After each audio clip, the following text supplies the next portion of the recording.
ओम अज्ञानतिमिरन्धस्य ज्ञानञ्जनशलाखया चक्षुरुन्मिलितं येन तस्मै श्रीगुरुवे नमः। नमो ओम विष्णुपादाय कृष्णप्रेष्ठाय भूतले श्रीमते भक्तिवेदांत स्वामिन् इति नामिने। नमस्ते सरस्वते देवे गौरवाणी प्रचारिणे निर्विशेषा शून्यवादी पाश्चात्य देशतारिणे। जय श्री कृष्ण चैतन्य प्रभु नित्यानंद श्री अद्वैत गदाधर श्रीवासदि गौर भक्तवृंदा। हरे कृष्णा कृष्ण कृष्णा हरे हरे, हरे राम राम राम हरे हरे। हरे कृष्णा। पिछली कथा में हम वर्णन कर रहे थे, शौनक ऋषि बड़ा सुंदर उदाहरण देते हैं। जो व्यक्ति अपने मानव जीवन को आध्यात्मिक प्रगति के लिए नहीं लगाता है, जिसका आध्यात्मिक जीवन से कोई लेना देना नहीं है, ऐसा व्यक्ति, उसका जीवन जानवर के बराबर है। और उन्होंने 4 जानवरों का उदाहरण दिया था। उसमें से 3 हमने पिछली कथा में उसका वर्णन किया था।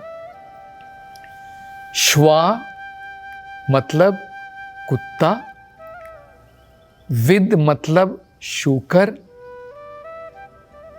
उस्तरा मतलब ऊंट कैमल, और चौथा वो कहते हैं खरई। खर का मतलब होता है गधा। तो गधा तो बहुत विख्यात जानवर है, हम जानते हैं। जब कोई सही प्रकार से काम नहीं करता है तो हम उसको कहते तुम गधे हो। तो वेदों के अंदर में बताया है,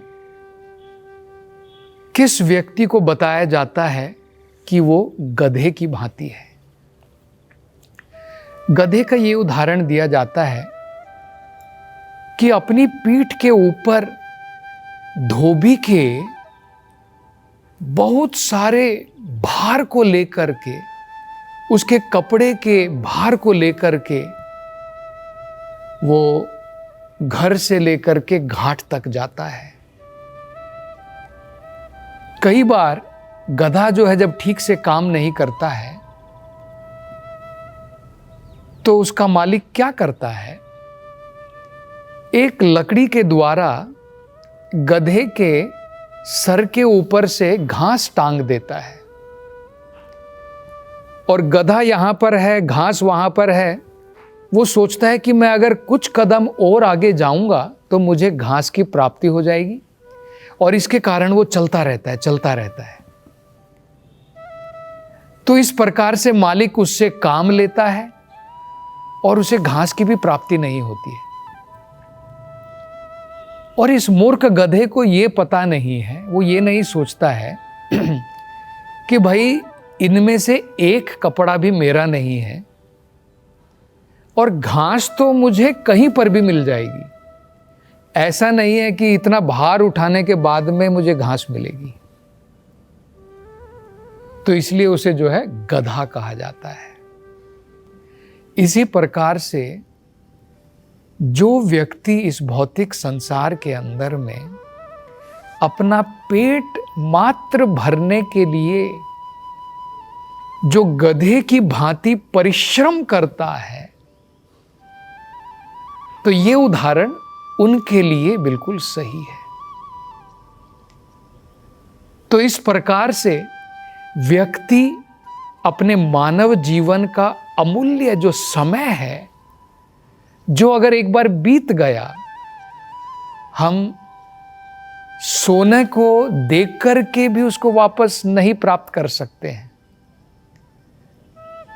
तो जो मनुष्य अपने समय की बर्बादी इस प्रकार से करते हैं, उसके लिए ये उदाहरण जो है दिया जाता है। अगले श्लोक में शौनक ऋषि कहते हैं जिस व्यक्ति ने अपने जीभ का प्रयोग भगवान के नाम को पुकारने के लिए, भगवान के नाम का जप करने के लिए, भगवान के नाम का कीर्तन करने के लिए, भगवत गीता बोलने के लिए, भागवत बोलने के लिए, अगर उसने अपने जीभ का प्रयोग इस प्रकार से कभी नहीं किया है, तो शौनक ऋषि कहते हैं उसकी जीभ जो मेंढक होता है उसके जीभ के बराबर है। अब ये उदाहरण वो क्यों देते हैं, बड़ा ही दिलचस्प है इसको समझना। देखिए क्या होता है, जब बारिश का मौसम आता है, जब बारिश का सीजन आता है, जब जैसे अभी गर्मियों के बाद में बारिश का जो सीजन आता है, उस समय में बारिश जब जम करके बरसती है तो मेंढक जो है वो बड़ा एक्टिव हो जाता है। आपने देखा होगा जब बारिश शुरू होती है आप मेंढक की आवाज इधर उधर से सुन पाएंगे। उससे पहले आपको इतनी सारे मेंढकों की, फ्रॉग की आवाज जो है सुनाई नहीं देती है। लेकिन जैसे ही बारिश आती है मेंढक जो है जोर जोर से आवाज करता है। इसका फल क्या होता है, जो सर्प होते हैं उनके एक खाने का जो सामान है वो मेंढक है। बड़े चाव के साथ में सांप जो है मेंढक को खा लेता है। अब जब मेंढक इस प्रकार से जोर जोर से आवाज करता है तो वो सांप को दावत दे रहा है कि भाई मैं यहां पर हूं, तुम आकर के मुझे खा सकते हो। तो ये उदाहरण दिया जाता है उन व्यक्तियों के लिए जो मेंढक की भांति जोर जोर से बोलते हैं, अपने जीभ का प्रयोग करते हैं, आवाज निकालते हैं, लेकिन भगवान के लिए नहीं, भगवान के नाम का जप करने के लिए नहीं, भगवान के नाम का कीर्तन करने के लिए नहीं। तो उनकी जीभ जो है मेंढक की जीभ के बराबर है। मेंढक जब आवाज करता है तो सर्प को इनविटेशन देता है, उसको आमंत्रण कर रहा है कि भाई मैं यहां पर हूं, खा लो। इसी प्रकार से इस प्रकार का व्यक्ति जो जीभ का प्रयोग तो करता है लेकिन सब आलतू फालतू चीजों के लिए, तो बताया जाता है वो काल रूपी सर्प को आमंत्रण दे रहा है। काल का उदाहरण भी एक सर्प के बराबर बताया गया है जो आ करके हमें डस लेगा हमारा जब समय चला जाएगा। तो ये उदाहरण देते हैं। और एक वो दूसरा उदाहरण भी देते हैं। वो कहते हैं जिस व्यक्ति ने अपने कानों के द्वारा कभी भागवत कथा नहीं सुनी, कृष्ण कथा नहीं सुनी, भगवान के नाम का श्रवण जिसने नहीं किया, आध्यात्मिकता का किसी भी विषय के ऊपर उसने कभी कुछ सुना नहीं, तो कहते हैं कि उसके कान जो हैं सर्प के बिल के बराबर हैं, स्नेक होल। आपने देखा होगा गांवों के अंदर में जहां पर हम फसल उगाते हैं वहां पर सांप के बहुत सारे होल होते हैं और हम लोगों को डर लगता है कि भाई ये तो सांप का बिल है, इसमें मैं हाथ नहीं डालूंगा, क्योंकि हमें पता है हाथ डालूंगा तो सांप खा लेगा, डस लेगा। तो बताया जाता है, मतलब क्या है, सांप के बिल को भयंकर होते, उसको भयंकर बताया जाता है। इसी प्रकार से हमारे जो कान के जो छेद हैं ये भी उसी प्रकार के छेद हैं जो जैसे सांप के बिल होते हैं। तो जो व्यक्ति इन कानों के द्वारा अनेकों प्रकार के अपशब्दों को सुनता है, केवल भौतिक वार्ताओं को सुनता है, उस व्यक्ति के कर्ण बिल्कुल इसी प्रकार से बताए जाते हैं जैसे सांप का बिल हो जो भयानक है, डरावने हैं, क्योंकि इसका फल स्वरूप क्या होगा? अगले जीवन में हमें दोबारा इस भौतिक संसार में कष्ट भोगने के लिए आना पड़ेगा। तो ये भी एक बड़ा सुंदर उदाहरण देते हैं। अगला वो कहते हैं कि जो व्यक्ति हो सकता है कि बड़े ही घराने का हो, राजघराने का क्यों ना हो, और उसने राजा की भांति अपने सर के ऊपर मुकुट पहना हो, या फिर कई बार हम लोग देखते हैं ना, जो बड़े बड़े लोग होते हैं, या तो पहले तो राजा लोग मुकुट पहनते थे, आजकल हम लोग देखते हैं चौधरी, हम जिन्हें कहते हैं कि भाई तुम चौधरी हो, तो हम लोग क्या करते हैं, एक पगड़ी पहनते हैं, टर्बन जिसे कहते हैं। तो कहते हैं, शौनक ऋषि कह रहे हैं कि जो व्यक्ति राजा का मुकुट तो धारण करता है, या फिर जो शोभा देने वाली पगड़ी धारण करता है, लेकिन अपना सर भगवान के मंदिर में, भगवान की प्रतिमा के सामने, भगवान की विग्रह के सामने कभी भी झुकाता नहीं है, उस व्यक्ति का जो ये मुकुट है, उस व्यक्ति की जो ये पगड़ी है, उसके ऊपर भार बन करके रहेगी। जरा आप सोचिए, अगर हम पानी के अंदर में उतरते हैं और हमारे सर के ऊपर कोई भार लगा दे, तो हम जल्दी नीचे जाएंगे, पानी में जल्दी डूबेंगे। इसी प्रकार से भौतिक संसार भव सागर कहलाता है। तो अगर हमारे सर के ऊपर में हमने ताज तो लगा लिए हैं, मुकुट लगा लिया है, पगड़ी लगा ली है, मतलब हम बड़े एरिस्टोक्रेटिक हैं, बड़े घराने वाले हैं, लेकिन हमारा सर जो है भगवान के सामने अगर नहीं झुकता है मंदिरों में जाकर के, तो हमारा भी यही हाल है कि हमने एक भार अपने सर के ऊपर लगा करके रखा है, जिसके द्वारा हम इस भौतिक सागर में जल्दी डूब जाएंगे।